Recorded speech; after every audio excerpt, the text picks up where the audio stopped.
when he's able to get back. But I'm gonna go ahead and move it right on to talk about the Mae Young Classic. Now Yes. we have the second annual Mae Young Classic coming up here.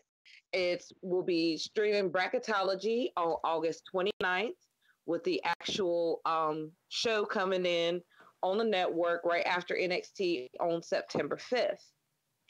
So we've got a huge list here of women. Some you may know a little bit better than others, but I'm going to go ahead and say some of the returning people from last year's pay-per-view. You have Rachel Evers, Reina Gonzalez, Mercedes Martinez.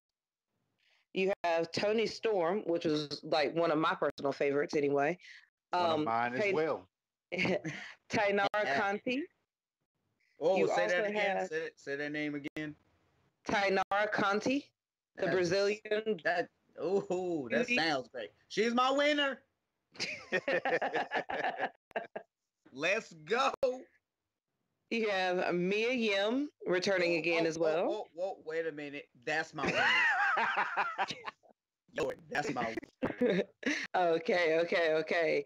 And you also have Rhea Lee and Kavia Devi all making their returns for this year's Mae Young Classic. Now, a couple of newcomers that are widely received. Miss Deanna, she made a name for herself out in TNA. She was in Runner. I'm sorry, I didn't mean to diminish her like that. But she made a name for herself out there in honor. She was the Women of Honor to the finals. She had to fight, or was it whichever one? She made it. She fight. Oh God, I can't remember that. She can do. Anybody have any other things with me on Deanna? I haven't heard of this superstar. I don't know technical difficulty. Tell us a little bit more about this. Well, that's not much. She is a very good athlete. I think that would love to go over. I do not know. Deanna said that Diddy was in the tag. She was one of I was Luke. I was about to think Deanna was to have a daughter in the ring. I was gonna let you live on one though. He's been for a long time. I don't know if it's been that long. Breaking wall down. All right, proceed. But I'll say returning Caitlyn. Brings me for Caitlyn memories before she left us so abruptly. Her spearing AJ in half. Yeah, she sure in half for that shit. Having the same hairstyle as Seth Rollins, except opposite. What? Wait a minute, we're still talking about in the ring. I don't think that there's much else to talk about. Actually, speed. I mean, she was fine. She was muscular. She could speak. But other than that, I mean, I'm hoping her in ring has. She was good, but she wasn't like the best. And especially at the time, really didn't have that many. They were halfway decent though. But I'm hoping, especially if she's going to be in tournament, and they're making a big deal of her coming back, she better be ready because half the time to win tournaments, they don't play around. I don't think she was really all that besides look when she was there in the first place with me. So her coming back, I think is probably going to still spotlight from people who are Sasha Banks up on her pretty good. Don't you let Big E hear that? Hey. But I will say this: when she was on NXT, when they were actually like having it as a competition, not their actual own brand now, but when it came down to the finals between her and Naomi, I was mad. Like, yeah, I had liked Caitlyn. She was very athletic. She was learning very well. She wasn't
great. She was learning. You could obviously like she was learning, and her spear was pretty devastating.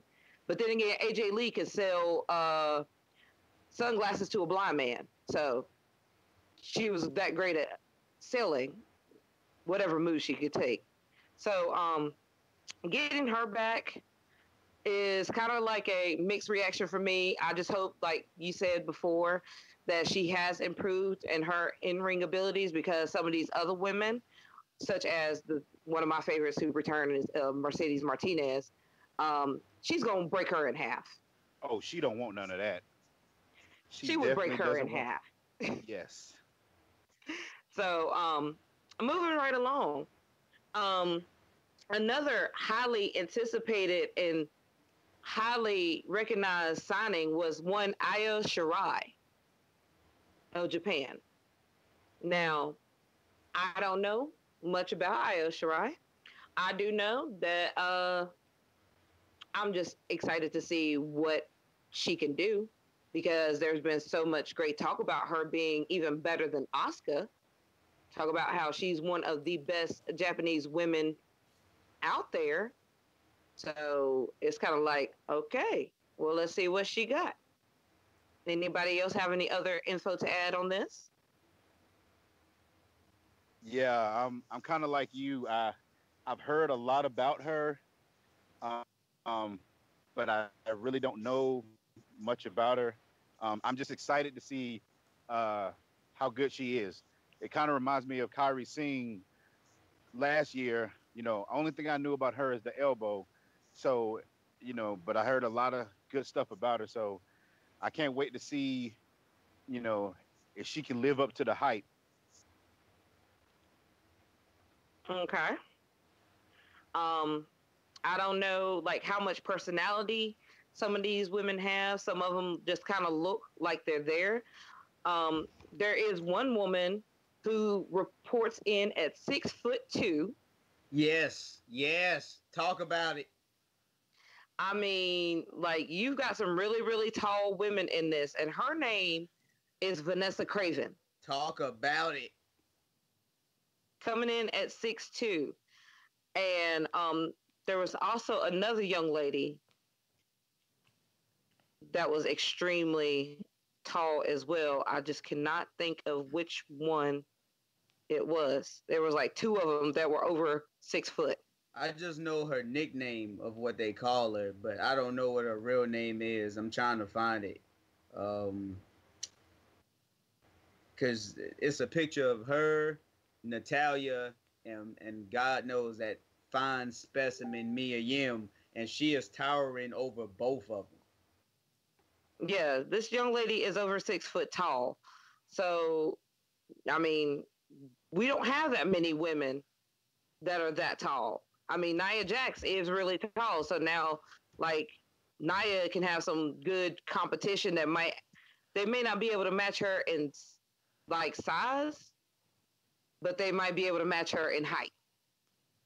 And it's just something different, you know, to have a Exactly. woman that tall. You know, it brings another something we usually don't see. You know, we really didn't see a woman of Nia Jax's size that much, and now we have a 6 foot two woman. That's just something, you know, really different. And if she can wrestle and if she has, you know, charisma, it's really good to see, you know, people having to try to go one on one with her and just looking at her towering over whoever her opponent is. Which will also make a nice segue into our shortest competitor, coming in at a mere 4'9". You have Casey the Cat Nazaro, the American Ninja Warrior herself.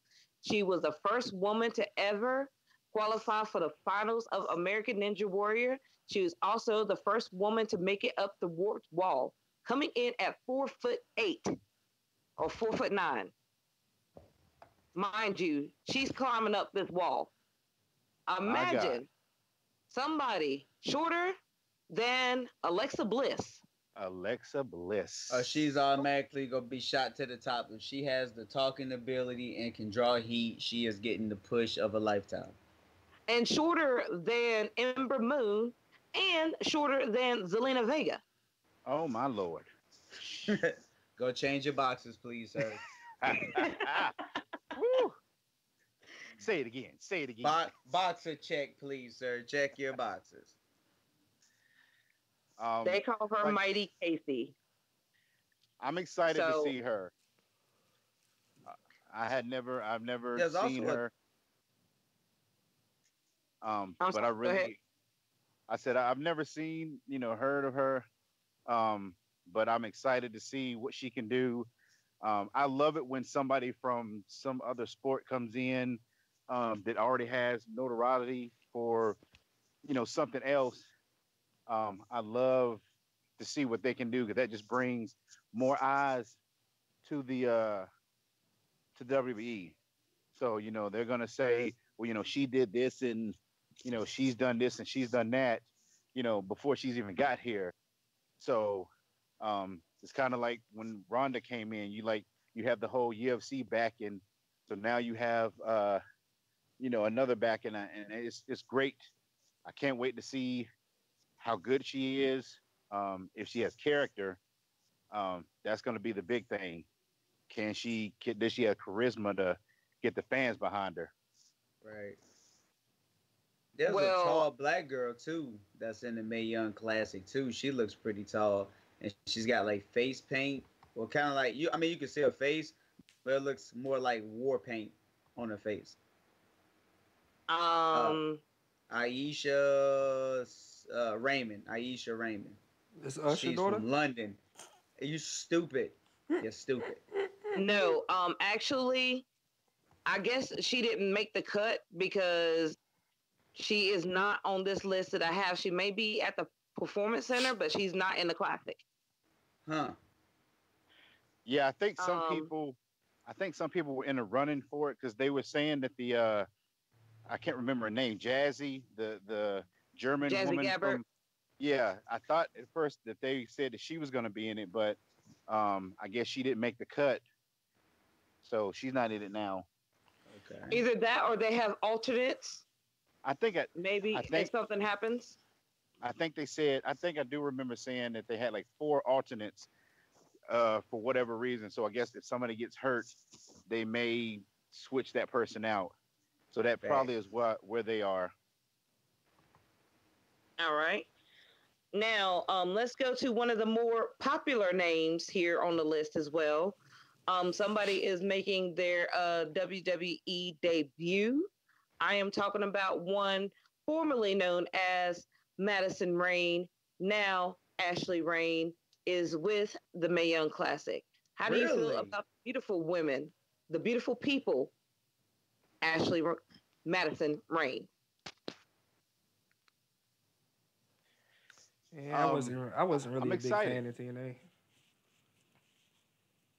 So what? Said I wasn't really a big fan in TNA.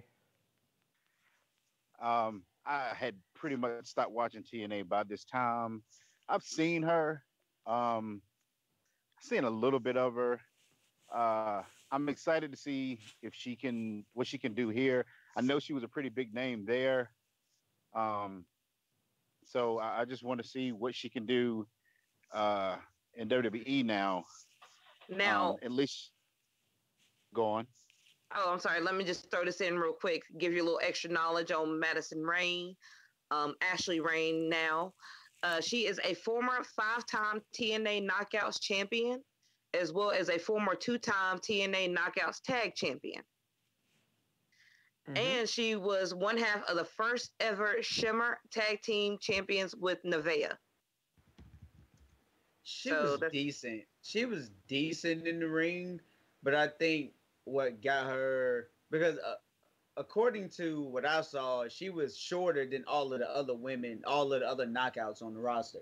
So she was, the shortest thing around or whatever. But like at the time when I was watching it, she had like this Miss America pageant gimmick or whatever going on.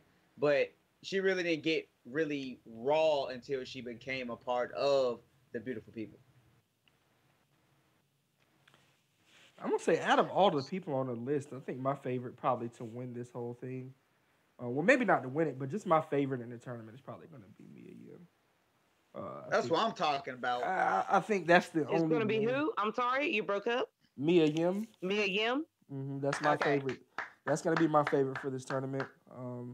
Yeah. Of the women that I've seen on this list, I think that she's definitely probably the most talented out of all of them.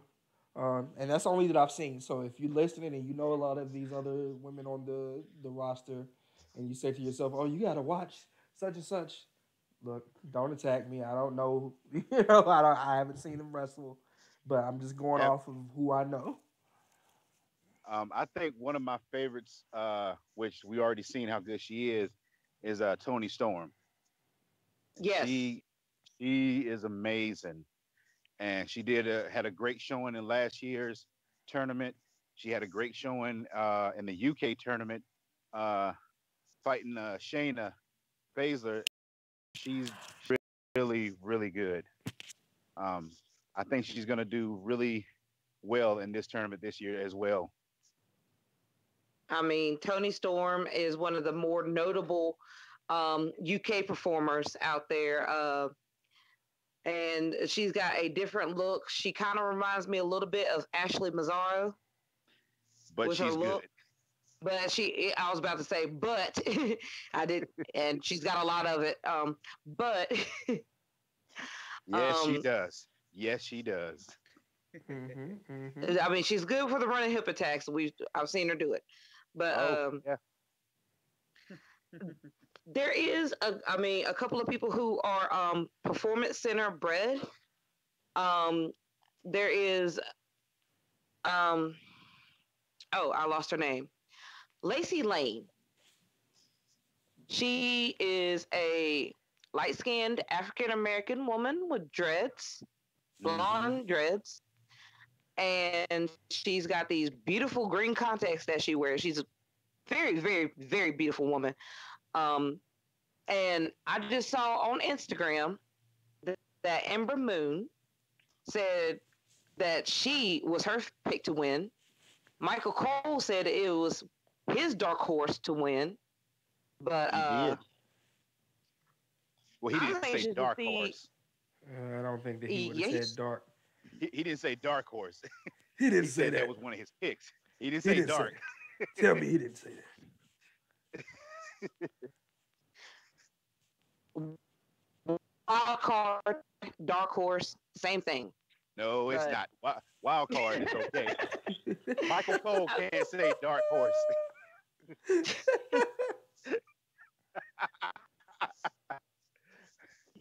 But that's a horse of another. That's a horse of another color. Yes, that is a horse of a different color. Anyway, there are a ton of women on this, and if I didn't mention your favorite, I do apologize, but I didn't want to get too much completely into it because you can check it out. It's on the network right now. If you missed the live show where everybody came out and they had a little bit of background on them, it's on the app, actually. You can look it up, check it out for yourself, tell me who your favorites are. I'd love to hear more about it and insight that you can provide me with this Mae Young Classic, or either that, or we can just sit it back and watch it all together, stream it as it comes on. Don't give me any spoilers because I will mess you up. Nobody mentioned nothing about Zatara though. Zatara. I'm sorry. I just said if I missed one of your favorites, let me know. Zatara though. Zatara. Okay, please tell me about Zatara. I need to see more of this girl. She looks like somebody who came out of Lucha Underground. She wears a mask. I need to know what is her deal. Is she flipping all over the place? Is she? I need to see this. So like she's still not my pick to win it because my pick is still Mia Yim. But I just like people who have like that character already with them, because then it's kind of like WWE doesn't have to try to find them a character. Okay. Very true. Another one, I can't remember her name, but the one that is Cedric Alexander's wife. I didn't watch it because her match that she did, she made it to the second round,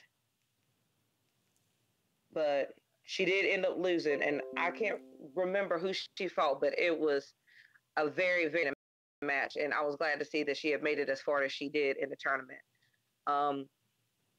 Either way it goes, I'm just hyped for it, and I'm ready to see what the 2018, the second annual Mae Young Classic has in store, because the first one was great. And I'm tossing the ball back to you, Jay Riddy. Your court, please, sir. Well, while we're on the subject of women, I don't know if you guys mentioned this already, but some of the color commentators for the actual Mae Young Classic, other than Michael Cole, nobody gives a damn about him, but we're actually going to have two actual women color commentating, Beth Phoenix and Renee Young. The reason why I wanted to bring this up, not only just because Renee Young is announcing this tournament. Renee Young Monday is going to make her color commentary debut on Raw, and that she is going to officially be the first women's color commentator that WWE has had to actually commentate for a whole show. In Greensboro, North Carolina. In our hometown. That's where we live. That's where we live. That's where we live. Really? Who? But we'll all be at the show. Well, most of us will be at the show. All of us will be at the show. We're going to all be at the show. We're going to take, a lot of pictures. We might go live, from the whole event. You never know with the game runners. But that's one little tidbit I wanted to throw out there while we were on the discussion of the Mae Young Classic and women's empowerment. Definitely a big move in what's right now going on in the women's movement or the women's revolution, so to speak. So I wanted to give that a shout out. Um,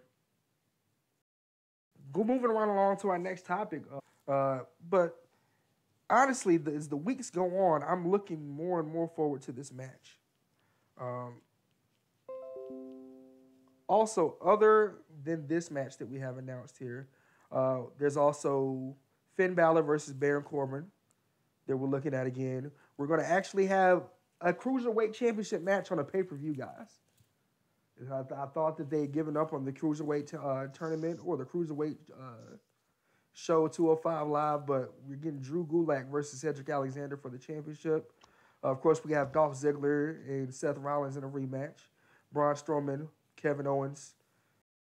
One of these matches are you guys looking forward to the most right now?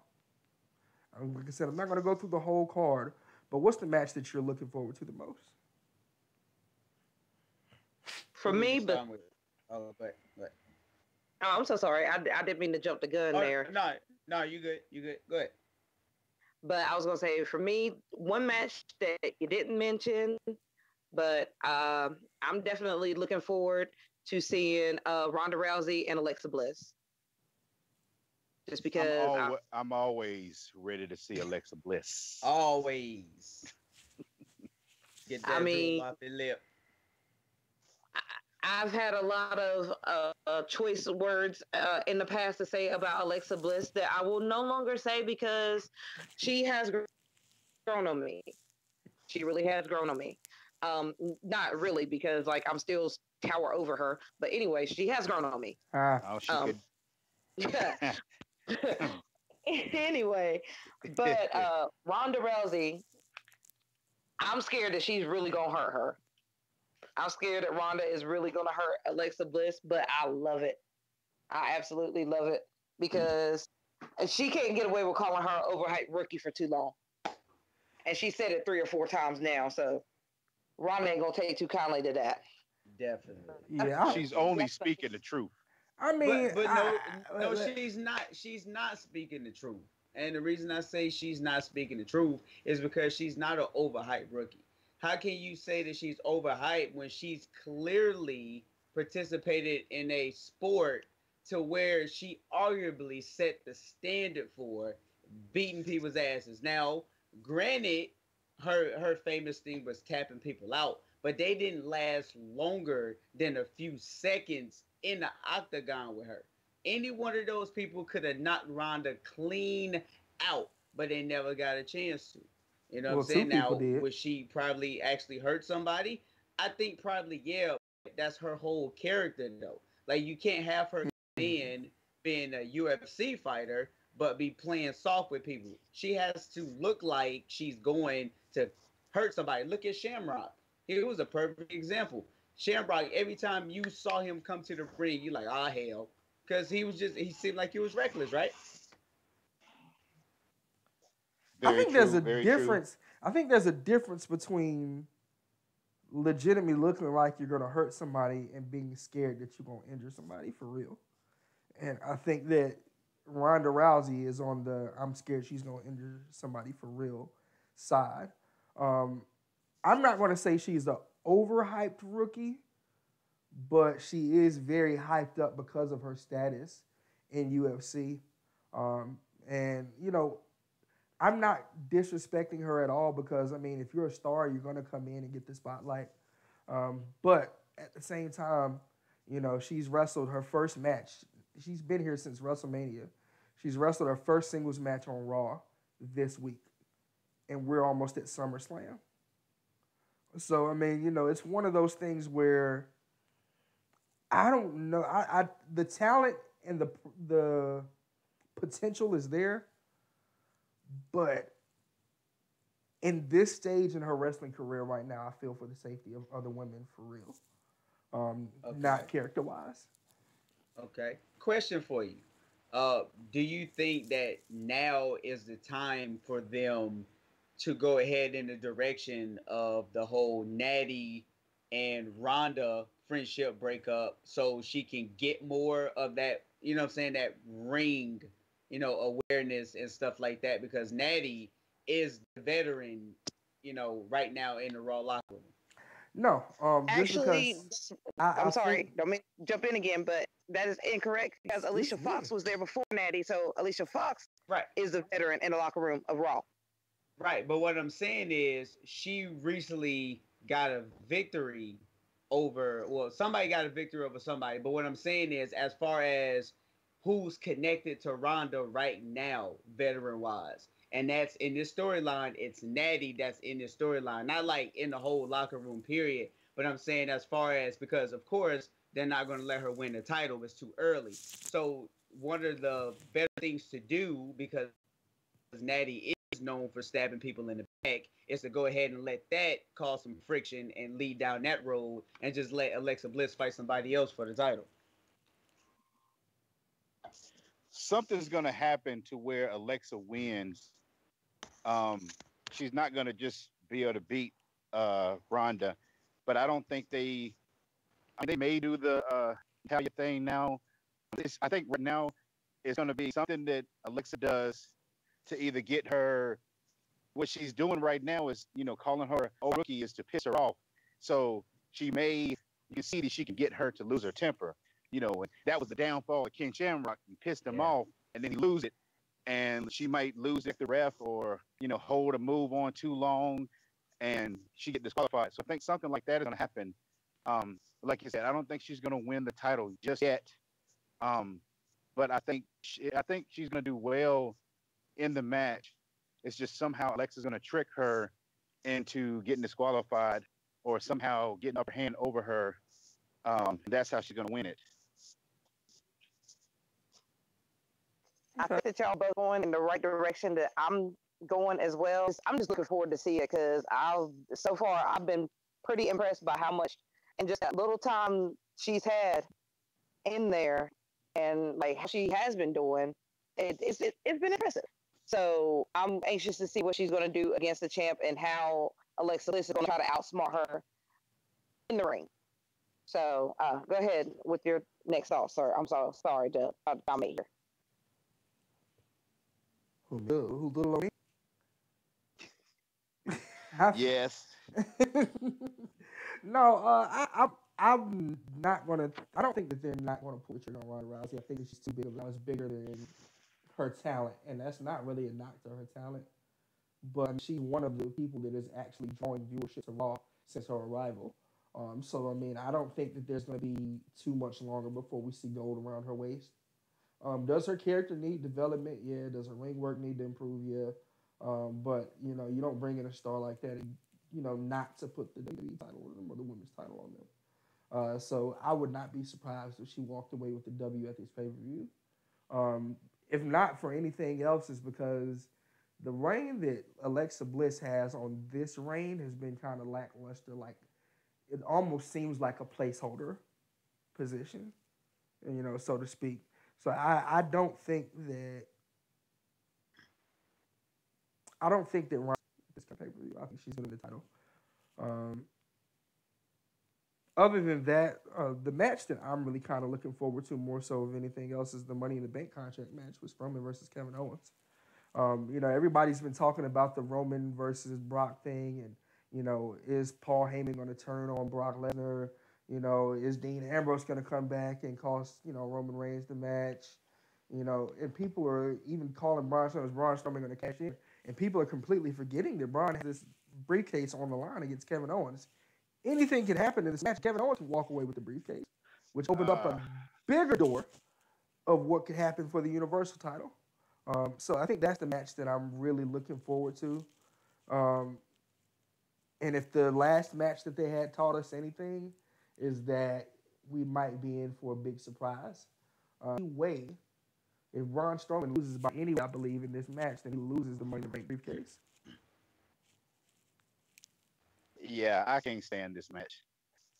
I hate it. I don't like the fact that you have Money in the Bank match, and one of the people that was in the Money in the Bank match who lost it fair get another chance for the same thing that all of them fought in the same match for, and he didn't get it. It's like somebody wins the Royal Rumble, and then you give somebody else who was in the Royal Rumble another chance to win something they already lost. I mean, Edge did it. Yeah, I hated it when he did it, but I And always hated Roman's that. in the Like, match again. Roman ain't won nothing. Say it again. I said Roman's getting a title shot again. He ain't won nothing. You know, I didn't like that either. I mean, sometimes you just don't have to not like some things that happen. Well, like I said, I just don't like. I mean, if you're gonna have a Money in the Bank match, then period, that person is Money in the Bank winner. You can't have another match for his Money in the Bank, and especially against the person because they were hurt. And you make some storyline. If I was in the match, I would have won. Maybe if they had a storyline before, maybe you could do it like that. But I mean, Kevin Owens was in the match. He lost, just like fairly like everybody else did. So he shouldn't have another chance to come right there and Money in the Bank. But either way, I think with everything that's happened with Paul Heyman, I think something, like I said before, something different has to happen in the Roman and Brock match. They can't have the same match again. Everybody already, they already know that people are going to hate the match. So you have to do something different to get people excited. Something has to happen. So even if Kevin does win, something has to happen to where it's one of them wins, something big happens right after it. I mean, Kevin has. I think the reason why I think that Kevin Owens should win that match and he should get the Universal belt is because one, Kevin Owens has been through a lot of shit and has been sidelined, has been through a lot of stuff and has been basically pulled away from the main title picture for so long, being in that whole thing with Sami Zayn and all that other stuff that people forgot how raw he is and the talent level that once Braun won the Money in the Bank match, what was everybody on the internet complaining about? Oh, he doesn't need the Money in the Bank briefcase because he's already over, yada, yada, yada. So that's a perfect way to go ahead and just go ahead and let Kevin Owens, beat him, get Money in the Bank, whatever happened. With the Roman and, Brock match, I personally see Brock Lesnar winning and then showing up on Monday night, and then he's going to, the person's going to cash in and take the belt off of him Monday night. There's no way, just a door that's just too wide open because it has to be something that shocks people. And I think Brock is going to end up walking with the belt again. And that's going to piss people off. It's going to make them watch Monday. It's just something that makes you want to see somebody lose so bad. Like, I give you an example. Russell Westbrook. Not Russell Westbrook. What's your boy name? That you love so much. What's your boy name? Russell Westbrook. Russell. Yeah, Russell. Okay, I'm thinking about Russell Westbrook. Yeah, Westbrook. Every time he played, I wanted him to lose. That's the same thing that people want to see Brock. They want to see him lose just because they want to see somebody else a champion. So he's going to win again just like people thought he was going to lose last pay-per-view. It's just something about shock value and people just playing off of each other's emotions. And if Roman wins, people will be mad. And they are. But on the other hand, if Roman does win, people are actually going to be like, finally, at least the championship will be featured every single week. The champion will be there every pay-per-view.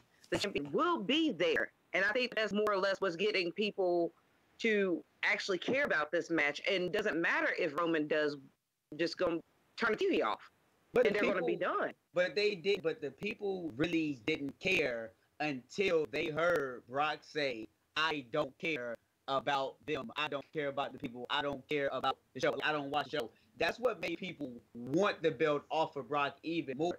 Because people really wasn't giving a damn that he wasn't there performing. Why? Because you had Seth Rollins who was performing. You had Dolph Ziggler who was there performing. And so many other people giving classic matches. And I can say that Seth Rollins single-handedly carried that show Monday Night Raw for so much of a long time because, he just had great match after great match after great match. And it made you forget that Brock was even around until Paul Heyman comes around to remind you that Brock is still the Universal Champion. Very true. Like I said, I think the main thing right now is everybody, I don't even think, like you said, that they care if Roman wins. They just don't want Brock to have it anymore. I think everybody's just like, I could care less who wins. I just don't want Brock to win. Even if it's Roman Reigns, I just don't want Brock to win. We're tired of him having the championship. We're tired of him not being here. Even if Roman Reigns has to be the one to beat him, just please take that title off him, is a lot of fans' response right now. Because they still, even if Roman wins, then somebody can just cash it in on him and we can get whoever we want, somebody we really like to win it. But as long as Brock has it, Braun or Kevin Owens, whoever's the Money in the Bank winner, they can't cash it in because he ain't never there to cash it in on. Okay, so hypothetically, what do you think, or how would you feel if Roman did win, but when whoever tries to cash in the Money in the Bank, they failed because they get hit, speared, 1, 2, 3, and Roman is still the champion? How do you think people will feel? If it's Braun Strowman, I'd be pissed as hell. Kevin Owens is pretty much like kind of like his character right now. But yeah, if he did do that, people would be pissed. You know, because the reaction is going to happen. Whoever is the winner at the end of the night, whoever wins, if that person comes out, they're expecting he's going to find a match to be able to get up and spear whoever comes out after he just fought Brock. Slim to none. He barely is going to probably be able to walk if he wins the match. So even if Kalisto came out, he probably is not going to be spearing anybody after his match with Brock.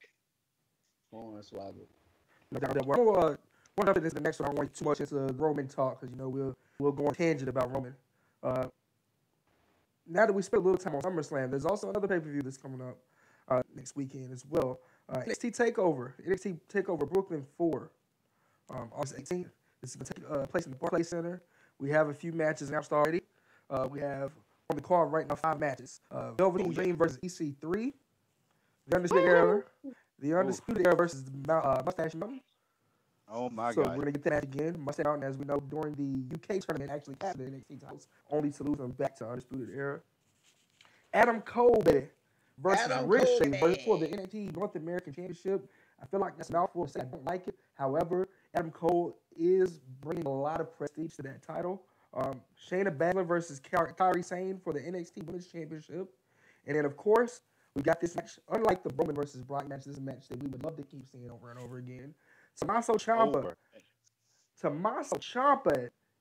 NXT champion, Tommaso Ciampa versus Johnny Gargano in the last man standing match for the NXT title. Oof. So a hell of a card right now that we're looking at for Takeover. I don't think we're going to get any more matches to add to this card. You don't need any more after that. But I always have 5 matches for most takeovers anyway, and those 5 matches usually beat the crap out of anything else on pay-per-view that you can put on television. What's the match that we're looking forward to out of that 5? I know it's going to be hard to pick. The one match that we're looking forward to. I guess for me, it's going to be Green and EC3. Yes. Not 1% versus the Dream.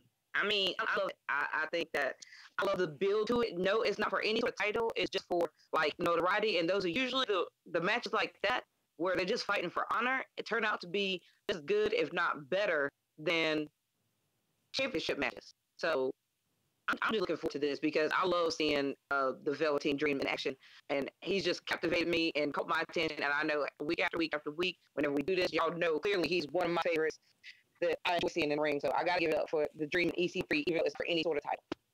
Incredible story that's going to be told in the Barclays Center. Trade-off. That is a great trade-off. Instead of us getting a triple threat, we're getting a last man standing between these two. That is a great trade-off. I'll take it. Yeah. You don't get to see Alistair, but you get a last man standing between them two. I can deal with that. I don't think anybody in the Barclays Center is going to be complaining that they don't get to see Alistair when they see this match. As much as I would love to keep seeing this match over and over again, and don't get me wrong, I'm definitely looking forward to that match. I'm going to be the person to say the match that I'm looking forward to is going to be Ricochet versus Adam Cole. This is going to be the epitome. Adam Cole, baby. This is going to be the epitome of what happens when you put a mid-card title on a pay-per-view on the main roster. I think you're going to get the same result as you get in NXT. This is going to be definitely the match of the night. I'm calling this as being the match of the night. First of all, there's very few people in NXT that are on the level of Ricochet as far as there's very few people in the world that's on the level of Ricochet and can do things that he does. I can probably name one. That's the first person that can come up to mind. But him and Adam Cole are going to probably put on a clinic. It's going to be a hell of a match. Adam Cole's character, great. I can't wait to see that match.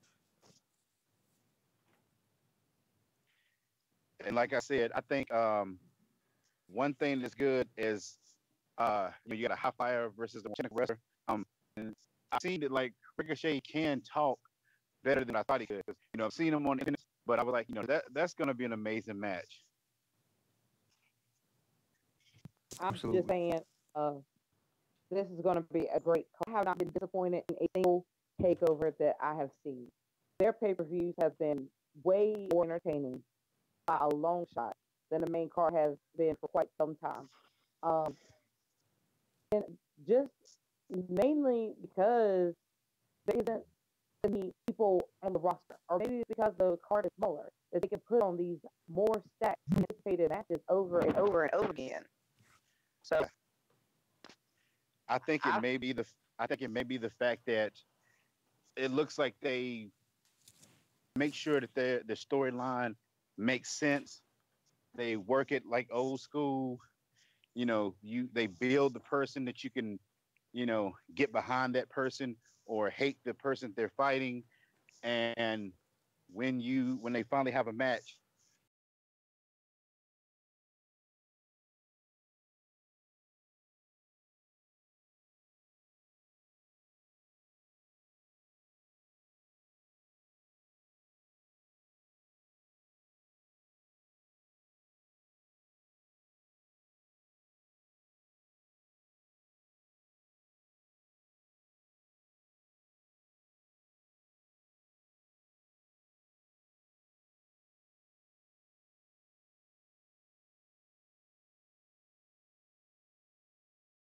it's just they take their time with it. They don't have a couple second matches, 2-minute matches. They don't have somebody just get destroyed. Um, they have a match with both people given and taken, and I think that's what NXT does better than anybody. They give you that old school feel with new school moves, um, which I think is what wrestling fans want. They want the old school feeling, but they want the new moves. They want the whole high flying and everything, but they want the storylines. They want to get behind the character. They want to hate a character the way the NXT makes you. Johnny Gargano, they love him. They hate Tommaso Ciampa. So I think they're able to build characters to where everybody can love or hate him. Velveteen Dream, a character that I thought when he first came, oh, they're gonna destroy him. This is gonna be terrible, and they have made an amazing character out of him. I mean, he's blown people's minds, and I mean, they absolutely love him, and that shows how good he is and how good of a character development they have with people. Facts, facts. All right. Hello, what match are you looking forward to for Takeover? To be honest with you, I really don't follow the NXT brand like that. Um, I'll watch it occasionally, or you know, what I'm saying I'll watch it when it's like, you know, the night before a major pay per view or something like that. But I really don't follow it too much. I'm familiar with some of the names, but the chances of me watching it by myself are very slim to none. So but I like it. I usually like the show from top to bottom, just because they do take their time to actually wrestle, and they don't have to worry about no promos being cut. They don't have to worry about time constraints or time limits. It's like they wrestle in the moment. And if they have some time to where they're near a fan or something, they interact with the crowd, and they feed off the crowd's energy. And a lot of times, the crowd actually leads the match sometimes, and then it goes back to the performers, and it's like a transfer of energy going back and forth. So that's what I feel and what I see when I do watch certain episodes of NXT, and when they do the takeovers. The takeovers are always top notch, and they feel like pay per views.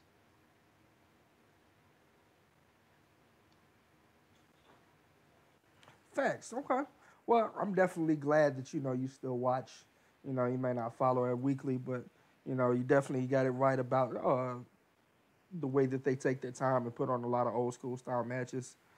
So I'm definitely, you know, looking forward to that pay per view. Next week's show, we're definitely going to give our predictions on both pay-per-views. We'll also talk about our experience on Raw Monday. So hopefully, we'll have a lot of pictures to actually share to both the game runners and to the marking out amongst friends page.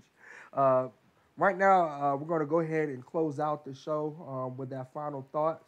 Um, Hollow, if you're not familiar with this portion of the show, we just come in and we give, something random that we want to leave the people with that's on our heart. It could be wrestling related in the ring, it could be wrestling related outside the ring, but just something that comes to your mind that you want to leave us with. I'm going to let Lady Great One start us off first tonight. Ladies first. Actually, I was going to let Hollow go ahead, and if he had something, because the guests are always first, I can come last. Literally. Come on, it's a family show. You can't do that to me. Yo, I'm not even gonna touch it. I'm not gonna say nothing. One thing that I do want to say is that out of all of the different matchups and the different things that are being discussed and talked about and the feelings behind all of the superstars and the storylines is we forget what the biggest focal point of SummerSlam is. Daniel Bryan versus The Miz. They have had so many interactions with each other to where you felt like there was some real hatred in that moment. And for the fact that The Miz, I'm sure, didn't think that, this match would ever be able to take place and happen, is actually like a fan's dream come true, although, I'm saying, he's in the same profession or whatever. So as a person, I've never had a major injury, but I've had setbacks in my own personal life. And when you make it through those setbacks, you feel good about yourself to be able to perform at that high level that you was once known for. So I'm excited to see that match personally. And, this is really going to be a technical wrestling match because Daniel Bryan can't fly all over the place like he's known for.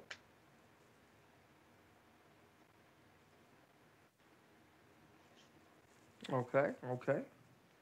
All right. Well, Mr. VIP. Yes, yes. Well, this time it is not going to be wrestling related. I I just want to give a special shout out to my mother, Deborah Hawkins, who just graduated from college last weekend. We went to Charlotte. She graduated from Strayer University, and I am very proud of her. And I just want to say I love you, Mom, and I'm so very proud of what you've done. And that's my final thought. Jesus, who can follow that? Lady Great One, go ahead. You got it. Wow. After that, I want to say congrats to my cuz on that for real. I love you, Deborah. I'm glad that you made it. It was worth the grind. I hope everything works out for you in the end. But as far as my final thoughts go, I can't follow that. I can't. I'm done. Y'all just have a great night, everybody. Thanks for coming out. Facts. Definitely. We're all close outside of the show, so definitely big ups to uh, Deborah, especially graduating from college at this point in her life. That's definitely something that she's somewhat of a role model. So that's definitely something that we all could look forward to. Um, for my final thought, other than that, I would just go over that. Thank you guys for listening. Uh, I do want to remind everybody that's listening to the show, we do have 2 more episodes left of season 1 of Marking Out Amongst Friends, the podcast. Um, we will close it out with our recap of SummerSlam in 2 weeks. So I definitely can't wait. We're going to be cooking up a lot of good stuff in the off season. We'll still be posting some videos, keeping in contact with all the fans out there. But other than that, it's been real. Thank you guys for being on the show. Hollow, thanks for having you. Definitely want to have you on the show again. And with that being said, Marking Out Amongst Friends, episode 19, out. Out.